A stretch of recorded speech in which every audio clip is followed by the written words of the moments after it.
Welcome to the Slop Farm. Enjoy the video. You start by opening Bgmi and navigating to the Events tab to find the space gift. Make sure you have one open inventory slot and the currency required. Without that, you cannot claim or activate. Once done, enter a lobby or match type that supports space gift usage, because some modes block event items. Do this now so the item is ready to use at the correct moment.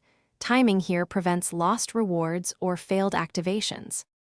You activate the space gift by opening your inventory mid-match and tapping the item during a safe lull, not in heavy firefights.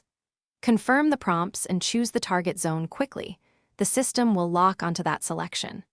Once you trigger it, watch the animation and remain nearby until the sequence completes, because movement or damage can cancel the effect. Make sure to monitor cooldown timers and any pop-up confirmations, so you don't attempt a second activation prematurely. You finish by rushing to the space gift drop, clearing nearby threats, and opening the container to claim rewards. Secure space first so you don't lose items to enemies.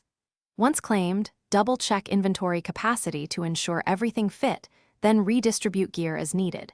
If the activation fails or no reward lands, relog to the game, verify the event is active in the Events tab, and ensure your connection is stable. If problems persist, contact Bgmi support with your match ID for help. Thanks for watching. Consider subscribing if we helped you today.